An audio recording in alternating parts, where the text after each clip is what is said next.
लोकमंच news में आपका स्वागत है। मैं अलका सिंह। बुलेटिन की शुरुआत करते हैं इस वक्त की बड़ी खबर से। इस वक्त की बड़ी खबर लक्सर से है, जहां गोवर्धनपुर बालिका आवासीय विद्यालय में कोरोना का बम फूटा है। आपको बता दें, 26 छात्राओं की जांच में 13 छात्राएं कोरोना पॉजिटिव पाई गई हैं। वहीं 13 छात्राओं सहित 2 कर्मचारी भी कोरोना संक्रमित पाए गए हैं। आपको बता दें कि स्वास्थ्य विभाग ने सभी छात्राओं के परिजनों से आइसोलेट होने की अपील की है। बड़ी जानकारी इस वक्त की आपको हम लक्सर से दे रहे हैं, जहां गोवर्धनपुर बालिका आवासीय विद्यालय में कोरोना का बम फूटा है। आपको बता दें, एक साथ 13 छात्राएं कोरोना पॉजिटिव पाई गई हैं। वहीं छात्राओं के साथ 2 कर्मचारी भी कोरोना पॉजिटिव पाए गए हैं। आपको बता दें कि स्वास्थ्य विभाग ने सभी छात्राओं के परिजनों से आइसोलेट होने की अपील की है। बड़ी जानकारी।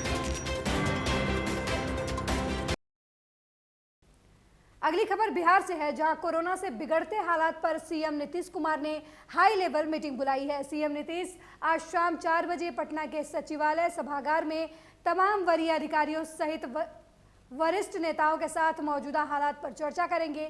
वहीं संभावना ये भी जताई जा रही है कि मौजूदा हालात को देखते हुए नीतीश कुमार मीटिंग में कोई बड़ा फैसला ले सकते हैं। बता दें कि राज्य में कोरोना से उत्पन्न हुए हालात को लेकर राज्यपाल की अध्यक्षता में 17 अप्रैल को सर्वदलीय बैठक होनी है, जिसमें आगे की रणनीति को लेकर फैसला लिया जाएगा। बिहार में लगातार कोरोना के मामलों में इजाफा हो रहा है। आए दिन मौतों की दरों में भी काफ़ी बढ़ोतरी देखने को मिल रही है। लिहाजा सरकार सहित लोगों में चिंता और डर का माहौल बना हुआ है।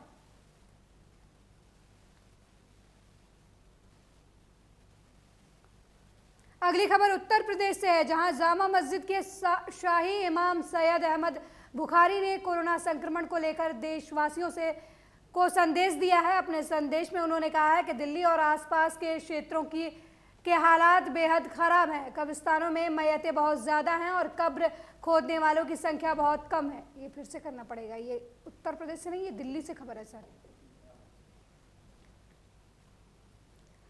अगली खबर दिल्ली से है, जहां जामा मस्जिद के शाही इमाम सैयद अहमद बुखारी ने कोरोना संक्रमण को लेकर देशवासियों को संदेश दिया है। अपने संदेश में उन्होंने कहा कि दिल्ली और आसपास के क्षेत्रों की हालत बहुत खराब है।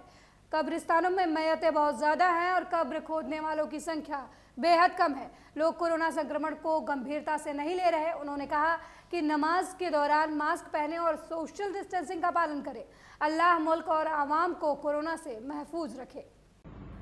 कि ये मास्क हमें बहुत हद तक इस वायरस से बचा सकता है, लेकिन आमतौर से लोग इसमें सुस्ती से काम ले रहे हैं। इसलिए आज जामे मस्जिद में हमने जो फर्श था उसको उठा दिया है और स्पीकर लगाए जा रहे हैं ताकि लोग फासले के साथ नमाज अदा करें। इसी तरह मैं अपील करूंगा मुख्तलिफ मसाजिद से भी, मसाजिद के जिम्मेदारों से भी, कि वो अपने फर्श को उठाकर वहां पर स्पीकर लगा लें और फासले के साथ नमाज अदा करें। जहां तक तादाद का सवाल है, जो मुझसे कहा जा रहा है कि तादाद मसाजिद में कम होनी चाहिए, तो हमें ख्याल रखना चाहिए कि ये तादाद कम हो और तरावी वगैरह हम अगर घरों में पढ़ें तो ज्यादा बेहतर होगा, ताकि हम कोरोना वायरस से महफूज रह सकें। हमें दुआ करनी चाहिए। मैं भी दुआ गो हूं कि अल्लाह ताला पूरी इंसानियत को इस कोरोना वायरस से महफूज रखे, हमारे मुल्क को भी, हमारे मुल्क के अवाम को भी, और दुनिया में जहां जहां वायरस फैला हुआ है, अल्लाह ताला इस वायरस से सबको महफूज रखे। अल्लाह आपका हामी व नासिर हो। अगली खबर बनारस से है। आपको बता दें कि कोरोना महामारी ने लाखों लोगों को मौत के घाट उतार दिया है। हालात इतने बुरे हो गए हैं कि लोगों के दाह संस्कार के लिए भी लंबी कतारें लगी हुई हैं। ऐसा दृश्य वाराणसी के शमशान घाट से देखने को मिला, जहां दर्जनों चिताएं एक साथ जलाई जा रही हैं। वहीं कुछ लाशें अपनी बारी का इंतजार कर रही हैं। वाराणसी के हरिश्चंद्र घाट पर आत्मदाह के लिए बिजली और दूसरा लकड़ी से चिताओं को जलाया जा रहा है, जिसके बाद भी हजारों की तादाद में लाशें अभी इंतजार कर रही हैं। वहीं स्थिति इतनी भयावह है कि शमशान घाट पर लाश जलाने के लिए लकड़ियां भी कम पड़ने लगी हैं।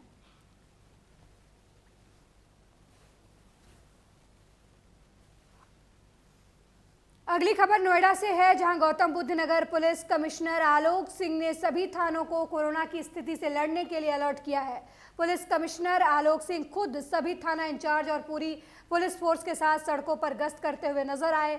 इस दौरान खुली दुकानों को बंद कराया गया। पुलिस कमिश्नर ने लाउड स्पीकर के जरिए लोगों को मास्क पहनने के लिए जागरूक भी किया और बेफिजूली घूमने वालों पर सख्त कार्रवाई करने के आदेश दिए।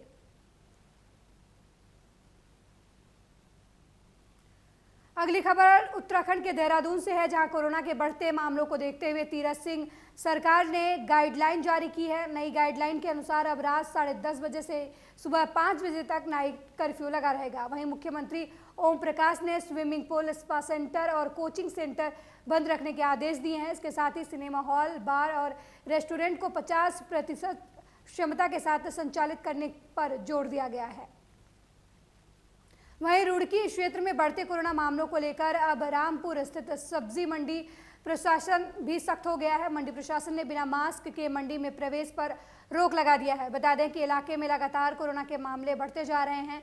वहीं महामारी की चपेट में आने से स्कूल से लेकर कॉलेज और IIT रुड़की भी नहीं बच पाया है, जिसकी वजह से मंडी सचिव अशोक जोशी ने आदेश जारी करते हुए बिना मास्क के मंडी में प्रवेश पर रोक लगा दिया है। मंडी सचिव अशोक जोशी का कहना है कि कोरोना के बढ़ते मामलों को देखते हुए ये फैसला लिया गया है। व्यक्ति को अंदर जो है बिना मास्क के प्रवेश न करने में, जो भी व्यक्ति आया उसे मतलब को कटा के दे बिना मास्क के ना आए, और कार्यालय में बिल्कुल प्रवेश वर्जित कर दिया। बिना मास्क के कोई भी कार्यालय में प्रवेश नहीं करेगा।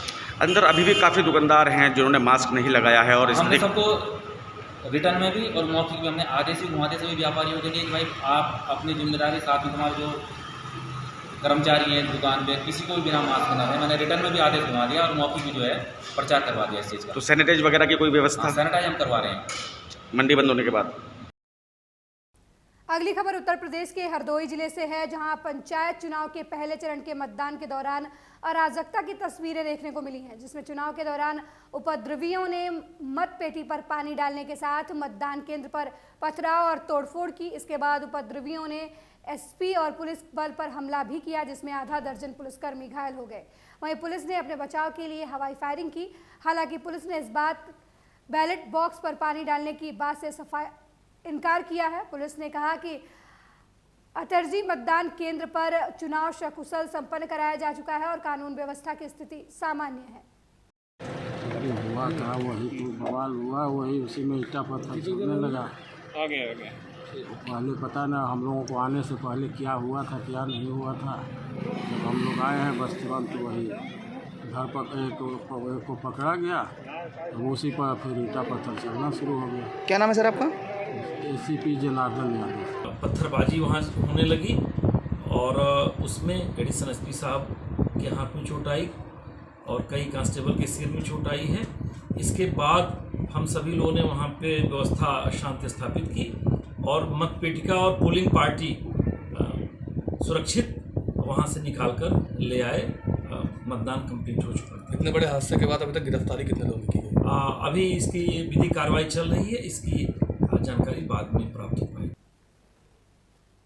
अगली खबर कासगंज से है, जहां त्रिस्तरीय पंचायत चुनाव के नामांकन के अंतिम दिन कासगंज में जमकर कोविड गाइडलाइन की धज्जियां उड़ाई गई। आपको बता दें कि नामांकन का आखिरी दिन होने के चलते प्रत्याशी और उनके समर्थकों ने उत्साह के साथ साथ भारी लापरवाहियां की। हद तो तब हो गई जब कासगंज के नदरई गांव की प्रधान प्रत्याशी शबाना बेगम के समर्थकों ने न तो कोविड गाइडलाइन का पालन किया, न ही सोशल डिस्टेंसिंग को मेंटेन किया।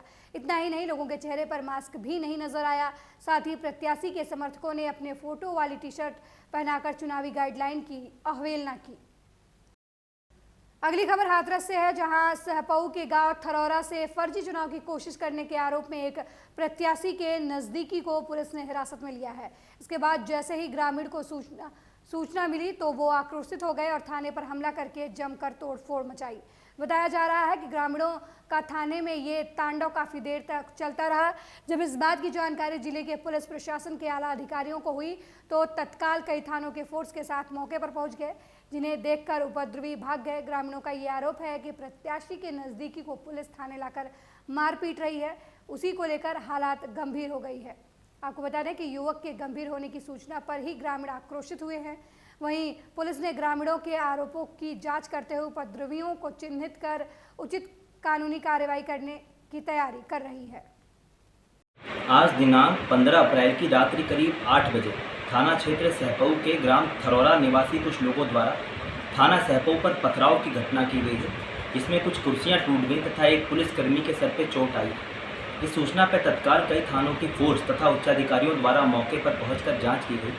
ग्रामीणों द्वारा यह आरोप लगाया गया कि आज दिन के समय एक पुलिसकर्मी द्वारा गांव के किसी व्यक्ति को पीटा गया है। इसकी जांच की जा रही है तथा थाने पर पथराव करने की घटना में सम्मिलित सभी व्यक्तियों के विरुद्ध थाना सहपऊ पर सुसंगत धाराओं में अभियोग पंजीकृत किया जा रहा है। इन सभी दोषी व्यक्तियों के विरुद्ध सख्त से सख्त कानूनी कार्रवाई अमल में लाई जाएगी। खबर हरदोई से है, जहां पाली थाना क्षेत्र के अतरजी गांव में पोलिंग बूथ संख्या 87 पर ग्रामीणों को किए गए बवाल में एसएसपी घायल हो गए हैं। बताया जा रहा है कि एसएसपी के हाथ में गंभीर चोटें आई हैं। एसएसपी को अस्पताल में भर्ती कराया गया है। बता दें कि मतपेटी में पानी डालने और भारी बवाल की सूचना पर अपर जिला अधिकारी के साथ एसएसपी मौके पर पहुंचे थे। खबर फारुखाबाद से है, जहां पूर्व सपा बाहुबली विधायक विजय सिंह के घर के बाहर कूड़े के ढेर में जोरदार विस्फोट हुआ, जिसमें सफाई कर्मचारी घायल हो गए। इस घटना में 2 कर्मचारियों की हालत गंभीर बताई जा रही है। आपको बता दें कि पूर्व मंत्री ब्रह्मदत्त द्विवेदी हत्याकांड में पूर्व सपा विधायक विजय सिंह बांडा आजीवन कारावास की सजा काट रहे हैं। वहीं विस्फोट की सूचना मिलने के बाद पुलिस मौके पर पहुंची और घायल सफाई कर्मचारियों को अस्पताल में भर्ती कराया। ये लगभग सुबह 7:15 साढ़े 8 की बात है। सूचना पे यहाँ पे जो जानकारी प्राप्त हुई है कि कूड़े के ढेर में, जब यहाँ नगर पालिका के कूड़े के ढेर से कूड़ा उठा के गाड़ी में रख रहे थे, तो एक ट्रिप के बाद फेंकने के बाद ये जो कर्मी थे, यहाँ पर 3 कर्मी थे, उसके ड्राइवर से तो उठा के फेंक रहा था, तो उसमें विस्फोट हुआ। क्या स्ट्रेंथ ऑफ रेंज क्या है? स्ट्रेंथ ऑफ रेंज अभी क्लियर उसमें नहीं है, लेकिन हाँ आसपास यहाँ से बगल से 15-20 यहाँ पे मीटर ऊपर उस फावड़ी का एक टुकड़ा जाके गिरा था, और यहाँ पे दुकानों पे उसके आसपास उसके जो कण हैं, जो भी ढेर की थे, उसके भी छींटे पड़े। खबर अमरोहा से है, जहां नेशनल हाईवे पर स्थित डिडौली कोतवाली इलाके के डीएनएस कॉलेज के सामने फिल्मी स्टाइल में उछलकर पलटने वाली कार का वीडियो वायरल हो रहा है। बताया जा रहा है कि कार में सवार दोनों लोग घायल हो गए। ये हादसा बीते 13 अप्रैल को हुआ था और पूरी वारदात सीसीटीवी कैमरे में कैद हो गई थी, जिसकी तस्वीरें अब सोशल मीडिया पर वायरल हो रही हैं। ये लगभग सुबह 7:15 साढ़े 8 की बात है। सूचना पे यहाँ पे जो जानकारी प्राप्त हुई है कि कूड़े के ढेर में, जब यहाँ नगर पालिका के कूड़े के ढेर से कूड़ा उठा के गाड़ी में रख रहे थे, तो एक ट्रिप के बाद फेंकने के बाद ये जो कर्मी थे, यहाँ पर 3 कर्मी थे, उसके ड्राइवर से तो उठा के फेंक रहा था, तो उसमें विस्फोट हुआ। क्या स्ट्रेंथ ऑफ रेंज क्या है? स्ट्रेंथ ऑफ रेंज अभी क्लियर उसमें नहीं है, लेकिन हाँ आसपास यहाँ से बगल से 15-20 यहाँ पे मीटर ऊपर उस फावड़ी का एक टुकड़ा जाके गिरा था, और यहाँ पे दुकानों पे उसके आसपास उसके जो कण हैं, जो भी ढेर की थे, तो उसके भी छींटे पड़े। इस बुलेटिन में मेरे साथ फिलहाल इतना ही। देश दुनिया की तमाम खबरों के लिए देखते रहिए लोकमंच न्यूज़। नमस्कार।